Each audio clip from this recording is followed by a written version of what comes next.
Principales estructuras del sistema nervioso central, presentado por Eliana Espinosa González, Edwin Gómez Cuellar y Mauren Sofía Rosales.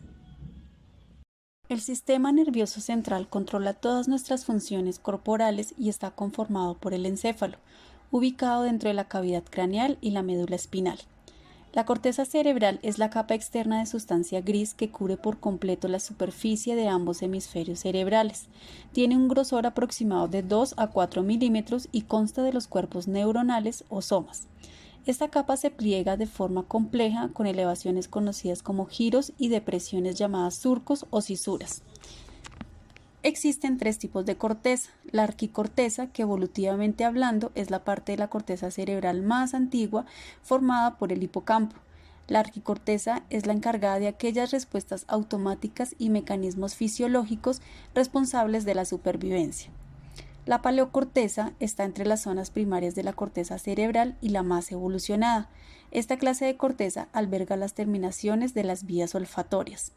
Y por último tenemos la isocorteza o neocorteza. Es la zona de la corteza más reciente y la encargada de los procesos de razonamiento y del pensamiento abstracto. Estas regiones del sistema nervioso reciben aferencias de estructuras muy variadas e integran esta información para dar paso a conceptos generales.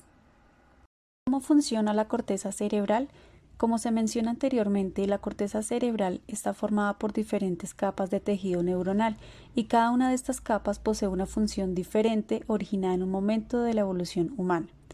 Esto significa que a lo largo de nuestra evolución y desarrollo como seres humanos, estas capas han ido aumentando en cantidad, lo que ha implicado un potente desarrollo de nuestras capacidades cognitivas e intelectuales en comparación con otras especies animales.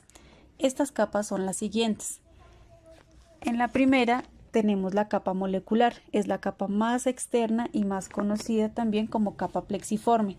Es esencialmente una capa sináptica formada por una espesa red de fibras neuronales. La segunda capa que conforma la corteza cerebral es la capa granular externa. Esta está formada por una gran cantidad de pequeñas células estrelladas y piramidales. Los axones de esta capa se infiltran en la capa molecular, entrando hacia zonas más sumergidas de la corteza cerebral, acoplándose con diferentes zonas de la corteza. La tercera capa es la capa piramidal externa. Recibe su nombre del tipo de células que la componen, las células piramidales. Estas células dirigen sus axones hacia otras zonas de la corteza y hacia otros destinos subcorticales, en forma de fibras de proyección, asociación y comisurales.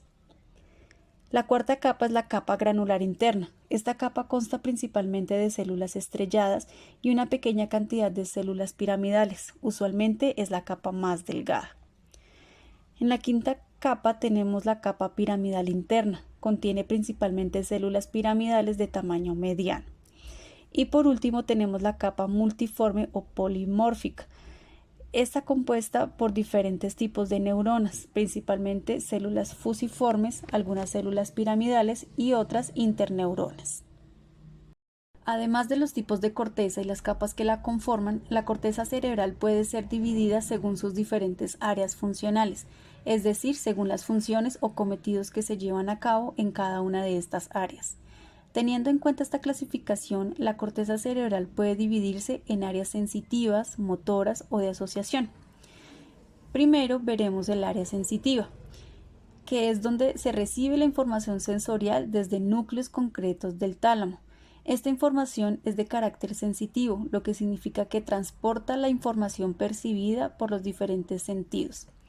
Esta misma área se puede dividir también en dos áreas sensitivas diferentes. El área sensitiva primaria, lo cual posee conexiones directas con los receptores sensitivos periféricos, y el área sensitiva secundaria y de asociación, que recibe información sensorial tanto desde el área de asociación primaria como de las zonas más inferiores del encéfalo. El objetivo de las diferentes zonas de asociación, tanto primarias como secundarias, es el de crear patrones de reconocimiento y conducta mediante la asimilación de información sensorial. Estas áreas sensitivas de la corteza cerebral son área somatosensitiva primaria, área visual primaria, área olfativa primaria, área auditiva primaria y área gustativa primaria. Tenemos una segunda área que es el área motora. Las zonas encargadas de los mecanismos cerebrales asociados al movimiento corporal están situadas en la porción anterior de ambos hemisferios, es decir, en el lóbulo frontal. En el área motora se dan origen los tractos motores descendentes que parten de la corteza cerebral hacia la motoneural de tronco y la médula espinal. Dentro de esta región encontramos dos áreas esenciales para nuestro funcionamiento. Primero tenemos el área motora primaria y después tenemos el área del lenguaje de Broca. El área de Broca es una de las partes del cerebro que más atención han recibido en la investigación de los mecanismos neurobiológicos que explican el uso que hacemos del lenguaje, ya sea hablado o escrito. El motivo de esto es que estos estudios clínicos relacionados con esta área de la corteza cerebral muestran que hay diferentes partes especializadas en aspectos diferentes del lenguaje. Por último tenemos el área de asociación. Las áreas de asociación son aquellas que hacen posible la existencia de las funciones mentales más complejas y abstractas, tales como los mecanismos de memoria y cognición, el dominio de las emociones, la capacidad de razonar y la voluntad. Además, también tienen influencia en el desarrollo de la personalidad y la inteligencia. Las áreas de Brodmann. La corteza cerebral se divide estructuralmente en áreas más pequeñas con base en los surcos y según su estructura histológica y organización celular. Las zonas resultantes más pequeñas se conocen como áreas de Brodmann. Hay un total de 52 áreas que han demostrado tener diferentes organización neuronal y también se han correlacionado con varias funciones corticales. Estas áreas son: en el área 1, 2 y 3 encontramos la corteza somatosensitiva primaria, en el área 4 la corteza motora primaria, en el área 5 la corteza de asociación somatosensitiva, en el área 6 la corteza premotora y motora suplementaria, en el área 9 la corteza prefrontal dorsolateral, en el área 10 la corteza prefrontal anterior, en el área 17 la corteza visual primaria, en el área 22 la corteza auditiva primaria, en el área 37 el giro occipitotemporal, en el área 22, 39 y 40 encontramos el área de Gurney, donde encontramos aquí la comprensión del lenguaje. Y en el área 44 y 45 encontramos el área de Broca, que es donde encontramos la programación motora del habla. Lóbulos cerebrales. En esta figura podemos observar los lóbulos cerebrales. En color naranja, el lóbulo frontal; en color azul, el lóbulo temporal; en color morado, el lóbulo parietal; y en color verde, el lóbulo occipital. Esta es una vista lateral del hemisferio cerebral izquierdo. Aquí se observan los giros y fisuras que dividen los lóbulos. Se encuentra la cisura de Silvio, cisura de Rolando y la perpendicular externa. Lóbulo frontal. Es el lóbulo más grande de nuestro cerebro. Se caracteriza por su papel en el procesamiento de funciones cognitivas más complejas, tales como la planificación, coordinación, ejecución y control de la conducta. Por extensión, también hace posible el establecimiento de metas, la previsión, la articulación del lenguaje y la regulación de las emociones. En definitiva, es uno de los lóbulos cerebrales con un papel más destacado en las funciones que relacionaríamos de un modo más directo con la inteligencia, la planificación y la coordinación de secuencias de movimientos voluntarios complejos. También tenemos el lóbulo parietal. Se sitúa en la zona que recae bajo el hueso parietal, es decir, se ubica en las partes medias y laterales de la cabeza.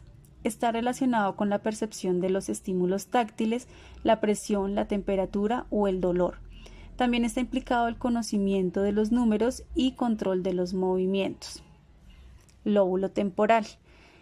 Los lóbulos temporales se encuentran a la altura de las sienes, localizado por debajo de la cisura central o de Rolando, relacionado con la percepción y el reconocimiento de estímulos auditivos y con la memoria, fundamental para el reconocimiento de rostros y de voces. Una lesión en esta área puede provocar la incapacidad para reconocer caras. Por último, el lóbulo occipital. El lóbulo occipital es el más pequeño de los 4 lóbulos principales de la corteza cerebral. Se encuentra en la zona posterior del cráneo, cerca de la nuca, localizado en la parte posterior del cerebro, por detrás de los lóbulos parietal y temporal. El lóbulo occipital está dividido en diferentes áreas. Cada una de ellas se encarga del procesamiento de una serie de funciones determinadas. Las más importantes son la elaboración del pensamiento y la emoción, la interpretación de imágenes, la visión, el reconocimiento espacial y la discriminación del movimiento y los colores. El tálamo. El tálamo es una de las partes del cerebro más importantes. No solo es una de las estructuras encefálicas más grandes, sino que además está situado en pleno centro del encéfalo. Al ocupar tanto y estar tan bien comunicado con el resto de partes del cerebro, el tálamo interviene en una gran cantidad de procesos mentales que dan forma a nuestra manera de percibir las cosas y de actuar sobre el entorno que nos rodea, incluso aunque no nos demos cuenta de ello.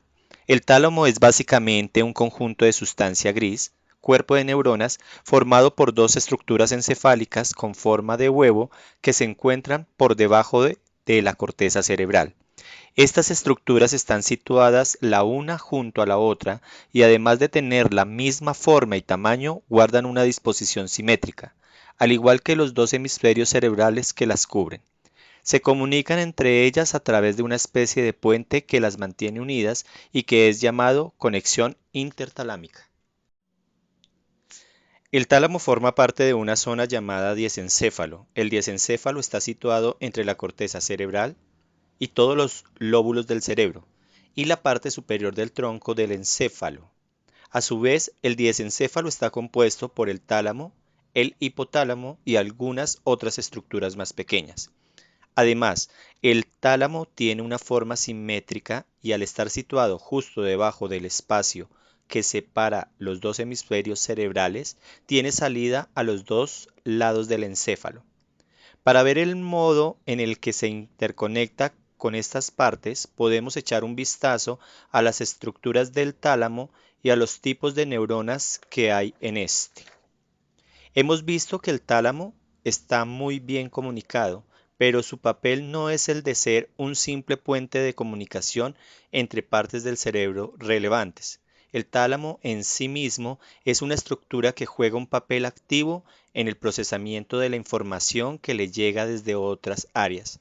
Pero, ¿cuáles son las funciones que desempeña esta estructura encefálica? Funciones del tálamo. Primero, integración de los datos sensoriales. La función del tálamo más conocida y estudiada es la de ser una de las primeras paradas en el cerebro para la información que nos llega a través de los sentidos, con la excepción del olfato. El tálamo procesa esta información sensorial, descarta las partes que no sean demasiado importantes y manda el resultado final hacia la corteza del cerebro, donde esta información seguirá siendo procesada. Segundo, el ciclo sueño-vigilia. El tálamo, al igual que su hermano menor, el hipotálamo, interviene a la hora de regular el ritmo con el que la sensación de sueño va y viene.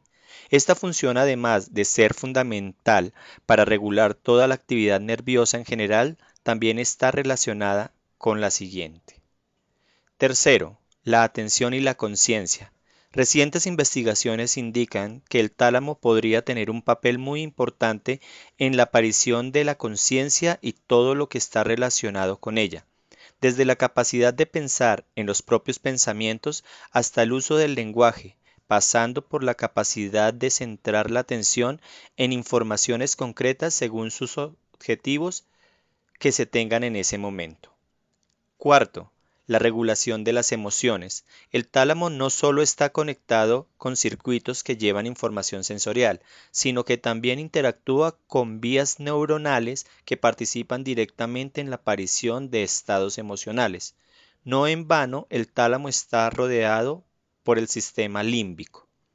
Así pues, el tálamo integra estas dos vías y trabaja juntando estos dos tipos de información, haciendo que las emociones afecten a lo percibido y viceversa.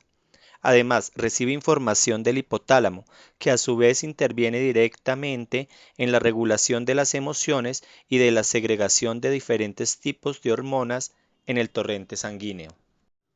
Estructuras subcorticales. El sistema o estructura subcortical, localizada en ambos hemisferios cerebrales, está compuesta por aquellos centros cerebrales que se ubican entre la sustancia blanca, situándose cerca de la región lateral y ventral de los ventrículos laterales, Esta se encuentra representada por hipocampo, cerebelo, amígdala, ganglios basales. El hipocampo es una de las principales estructuras cerebrales que se pueden encontrar tanto en humanos como en otros animales mamíferos.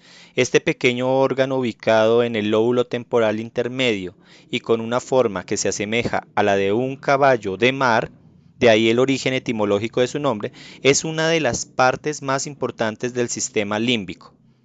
Tradicionalmente, el sistema límbico se ha asociado a la regulación de las emociones, mientras que el hipocampo posee un papel fundamental en los procesos de memoria, especialmente en la memoria a largo plazo y en la navegación espacial. Como se menciona anteriormente, este órgano subcortical cumple una función fundamental en los procesos de memoria, por lo que cualquier tipo de daño o lesión en él puede ocasionar un importante deterioro en la memoria, sobre todo a la hora de generar nuevos recuerdos. Por ejemplo, en la enfermedad de Alzheimer, los daños hipocampales provocados por la neurodegeneración son uno de los primeros síntomas en aparecer, provocando en un inicio desorientación y problemas leves de memoria. Cerebelo.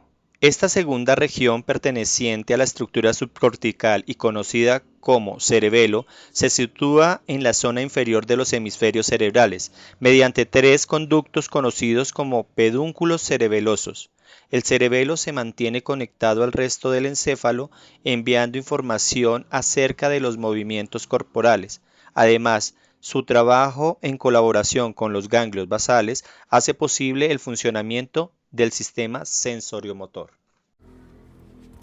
A grandes rasgos, el cerebelo posee dos funciones primordiales: desarrollo de aprendizaje motor y control de los movimientos adquiridos mediante la creación de patrones neurales que los convierten en movimientos mecanizados, y corrección de los errores en el movimiento mediante retroalimentación.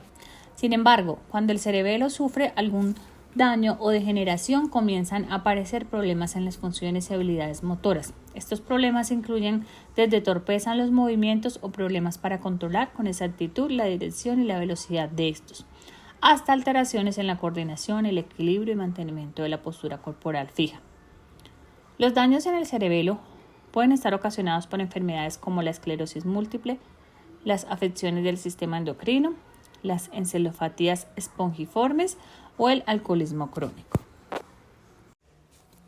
La amígdala es una estructura de apariencia almendrada ubicada en lo más profundo de los lóbulos temporales. Al igual que muchas otras estructuras subcorticales, la amígdala está conformada por una serie de centros neuronales los cuales poseen sus propias funciones, también conocida como cuerpo amigdalino. Es una de las estructuras que más interés genera en el ámbito de la psicología, puesto que su condición de cerebro profundo la hace ser la principal reguladora de nuestras emociones más básicas, así como nuestros instintos de supervivencia más primarios. Teniendo en cuenta esta información, podemos afirmar que tanto en personas como en el resto de animales vertebrados, la amígdala constituye una de las piedras angulares de la evolución de las especies. Los centros neurales que conforman la amígdala son núcleo lateral, núcleo basal, núcleo central, núcleo media, células intercaladas. Al igual que ocurre con los ganglios basales, aunque cada uno de estos centros posee un rol específico, todos ellos están relacionados con los sentimientos y emociones. A nivel general, la amígdala es la responsable del control emocional, así como de la regulación de las emociones como el miedo y las respuestas conductuales de agresividad. De la misma manera, hace posible el reconocimiento de las emociones según las expresiones faciales y se encarga de la memoria emocional y las respuestas de placer. El abuso de sustancias tóxicas, así como los daños o lesiones directas en la amígdala, pueden ocasionar una serie de alteraciones relacionadas con la gestión de las emociones. Una persona según algún tipo de deterioro en el cuerpo amigdalino podría experimentar problemas en el reconocimiento de las expresiones faciales que reflejan emociones. Otra consecuencia es la falta de respuesta a estímulos sexuales o la imposibilidad de reconocer los propios sentimientos de amor, felicidad, angustia o rabia, entre otros. La organización cerebral, conocida como ganglios basales, está compuesta por circuitos de centros neuronales conectados entre sí, los cuales envían información de manera continua y recíproca. Además, estos centros localizados en la base cerebral tienen la capacidad de unir las regiones inferiores del encéfalo, como el tronco y la médula espinal, con las más superiores situadas en la corteza cerebral. Los diferentes centros que conforman la totalidad de los ganglios basales son globo pálido, núcleo accumbens, núcleo caudado, putamen, núcleo lenticular, cuerpo estriado, cuerpo neoestriado y sustancia negra. Aunque cada uno de estos centros posee una serie de funciones propias, en general los ganglios basales poseen un papel principal en el control y ejecución de los movimientos voluntarios que las personas llevan a cabo de manera inconsciente. Es decir, nos otorga la posibilidad de realizar todas aquellas actividades rutinarias que aunque las realicemos de manera voluntaria las hacemos sin pensar. Lesiones en los ganglios basales. Al igual que en el resto de centros del sistema subcortical, cualquier tipo de lesión en los ganglios basales tendrá un efecto directo sobre las funciones que éstas controlan. En este caso, en concreto, los daños en las estructuras están asociados a afecciones degenerativas graves. Entre estas patologías se incluyen